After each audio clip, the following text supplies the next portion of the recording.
Thank you Bharat. నేను అమెరికాలో ఉన్నా, మనోడు ఫోన్ చేశారు. Okay okay. Yeah yeah yeah so మూసీకి ఇవాళ ల్యాండ్, ఈ లంగర్ హౌస్ బాపు గారి దగ్గర ల్యాండ్ డిఫెన్స్ మినిస్ట్రీ ఇచ్చింది. చూశాను, నేను న్యూస్ చూశాను. ముందు congratulations to Revanth Reddy and Rajnath Singh. నిజంగా ఇది ఒక ఇంపాసిబుల్ అనను కానీ చాలా కష్టసాధ్యమైన పనిని సాధించారు. ఎందుకంటే ఈ ఆర్మీ వాళ్ళు ఒక పట్టాన భూమిని వదలరు. మనకు ఒక గజం జాగ్ కావాలంటే కూడా మీకు గుర్తుందో లేదో, మేడిపట్నంలో బస్ స్టాండ్ కోసం, రైతు బజార్ కోసం అడిగితే గన్స్ పట్టుకొని వచ్చారు ఇక్కడ పోలీసుల మీదకి. అట్లాగే కేసీఆర్ గారు షామీర్పేట్ ఫ్లైఓవర్ కోసము ఎంత ట్రై చేసినా కూడా వాళ్ళు మిలిటరీ ప్లేస్ నుంచి మేము పోవడానికి లేదని చెప్పేసి ఎక్స్టెన్షన్ ఇవ్వలేదు, దాని ప్రాజెక్ట్ ఇవ్వలేకపోయారు. తర్వాత సెక్రటరియట్ కట్టుకుందామంటే గజం భూమి ఇవ్వమని చెప్పారు. సెక్రటరియట్ అక్కడ కట్టాలనుకున్నారు కేసీఆర్ గారు. అంటే దేనికైనా అసెంబ్లీకి కడదామంటే కూడా మేము ఇవ్వమని కూర్చున్నారు. అంటే నిజంగా ఇట్స్ హ్యాట్స్ ఆఫ్, మనం అప్రిషియేట్ చేయక తప్పదు. సరే, ఆయన ఎట్లా ముందుకు పోతారనే దాని మీద మాట్లాడదాం. బట్ జాగన్ సాధించడం అనేది అచీవ్మెంట్. అండ్ 4100 కోట్లు కూడా ఆసియన్ డెవలప్మెంట్ బ్యాంక్ ఇచ్చింది అంటే డెఫినెట్ గా బీజేపీ గవర్నమెంట్ సపోర్ట్ చేస్తేనే, అంటే వాళ్ళు ఇండెమ్నిఫై చేయాలి, వాళ్ళు షూరిటీ ఇవ్వాలి. అయితే కేసీఆర్ గారేమో ఈ వీళ్లతో మనం పెట్టుకోవద్దని చెప్పి ఆయన ఉన్న 9.5 ఏళ్లు కూడా ఏ ఫారిన్ లోన్ తీసుకురావద్దు అన్నాడు. ఎందుకంటే ఎంతో మంది లోన్స్ ఇవ్వడానికి ముందుకు వచ్చినా కూడా జైకో లాంటి సంస్థలు, ఆయన పీరియడ్ లో కేంద్ర ప్రభుత్వం మీద మనం ఆధారపడకూడదు, వాళ్ళ బాండ్స్ మనకు అక్కర్లేదు, వాళ్ళ సపోర్ట్ అక్కర్లేదు, ఒకసారి సపోర్ట్ ఇచ్చి మనల్ని గ్రిప్ లో పెట్టుకుంటాడని చెప్పి ఆయన ఎన్నడూ కూడా మోడీ గారిని ప్రాధేయపడలేదు. మాకు లోన్ కావాలి, మీరు ఇండెమ్నిఫై చేయండి, మనం తీర్చేది మనమే, కానీ సపోర్ట్ వాళ్ళు ఇవ్వకపోతే, వాళ్ళు షూరిటీ ఇవ్వకపోతే లోన్స్ ఇవ్వరు. అది ప్రాసెస్ లో భాగం అన్నట్టు. కాబట్టి అది కూడా 4100 కోట్ల అచీవ్మెంట్ కిందకే వస్తుంది. దాన్ని ఎట్లా ఉపయోగించుకుంటాడో, ఆయన పీరియడ్ లో మొదలు పెడతాడా, కంప్లీట్ చేస్తాడా? ఎందుకంటే అప్రూవల్ కే 2.5 సంవత్సరాలు పట్టిందంటే అది డిసెంబర్ లోపల ఎక్కడ అయిపోతుంది. ఆయన పెట్టుకున్న టైం ఫస్ట్ ఫేజ్ డిసెంబర్ 2027. కాబట్టి ఎంత వార్ ఫుటింగ్ లో చేసినా కూడా పనులు అనేటి కోర్టు కేసులు వస్తుంటాయి, రిట్ వేస్తా ఉంటారు, ఇవన్నీ ఉంటాయి. యా. సో ఫస్ట్ ఫేజ్ సంబంధించి ఇప్పుడు బాపు ఘాట్ వరకు ఫస్ట్ ఫేజ్ అనుకున్నారు, అంతే కదా? Yeah yeah. మంచిరేవల్ నుంచి బాపు ఘాట్ వరకు. సో అది మిగతా ఈ అపార్ట్మెంట్స్ కొన్ని వాటికి నోటీస్ ఇచ్చారు.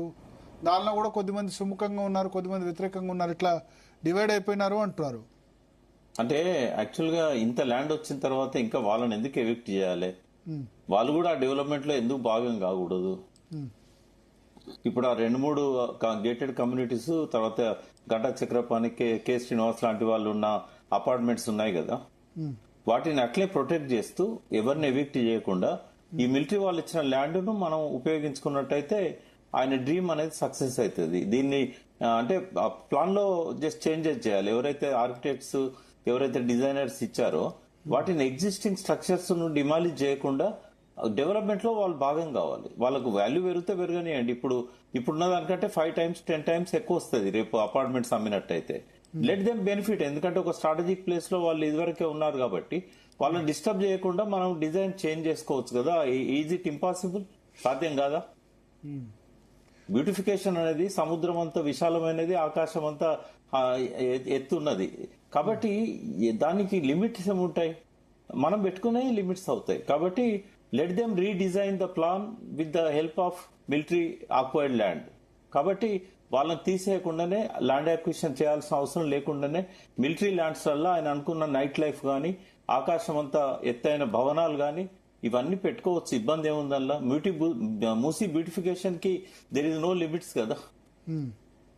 బట్ ప్రొవైడెడ్ మాలాంటి వాళ్ళము ఎదురు తిరగొద్దు అనుకుంటే రివర్ ను టచ్ చేయొద్దు, రివర్ లో కాంక్రిటైజ్ చేయకూడదు. ఆ రివర్ ను అట్లాగే ఉంచి ఒడ్డున ఎంతనో పెట్టుకోమనండి, ఇబ్బంది లేదు. అక్వాటిక్ లైఫ్ దెబ్బతినొద్దు, బయోడైవర్సిటీ దెబ్బతినొద్దు. That is the condition, precondition. So total ఇప్పుడు 55 కిలోమీటర్లు గౌరెల్లి నుంచి గండిపేట్. అది మర్చిపోదామా భరత్ గారు? కాస్త మర్చిపోదాం దాన్ని. ఎందుకంటే ఈయన పీరియడ్ లో 5 ఏళ్ళు ఉంటేనేమో 5 కిలోమీటర్ల వరకు ఇది రాగలుగుతుంది. ఒకవేళ ఈయన 10 ఏళ్ళు ఉంటే ఇంకా కొంచెం పోగలుగుతాడు ముందుకు. But impossible. రేవంత్ రెడ్డికి సాధ్యం కాదు, అది ముట్టుకోడు. యాక్చువల్ పొల్యూషన్ నల్గొండ ప్రజలకు ఏ రకమైన కాలుష్యం లేకుండా ఉండాలంటే కేసీఆర్ గారు ఇచ్చిన ప్లానే శ్రీరామ రక్ష. ఏది ఏంటంటే కేసీఆర్ గారు ఇచ్చిన ప్లాన్ ఏంది? ఎస్టీపీలా? ఇవన్నీ అంటే దాదాపు 70 పైన 79 ఏమో ఉన్నట్టున్నాయి, నేను మర్చిపోయినాను. Subject to the correction. STPs ఇవన్నీ ఉన్నాయి కదా, వాటిని మంచిగా చేసుకుంటే మురుగునీరు అనేది మూసీలో పారదు. తర్వాత beautification second phase, eviction second phase.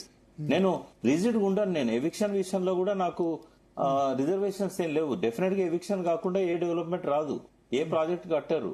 KCR గారు కూడా ల్యాండ్ అక్విజిషన్ చేసేటప్పుడు ఊర్లు తీసేయాల్సి వచ్చింది. ఇక్కడ కూడా మూసీ మీద టు సమ్ ఎక్స్టెంట్ ఎవరికైతే లీగల్ రైట్స్ ఉన్నాయో వాళ్ళకి కంపెన్సేషన్ ఇవ్వాలి, లీగల్ రైట్స్ లేని వాళ్ళకు కూడా ఈక్వల్ గా కంపెన్సేషన్ ఇవ్వాలి. ఎందుకంటే గతంలో ఒక రూల్ ఉంది, ల్యాండ్ అక్విజిషన్ లో ఏదైతే లావుని పట్టాలు ఉంటాయో వాటికి కూడా ఒరిజినల్ పట్టాల్లాగా అమౌంట్ ఇవ్వాలని కేసీఆర్ గారు డిసైడ్ చేశారు.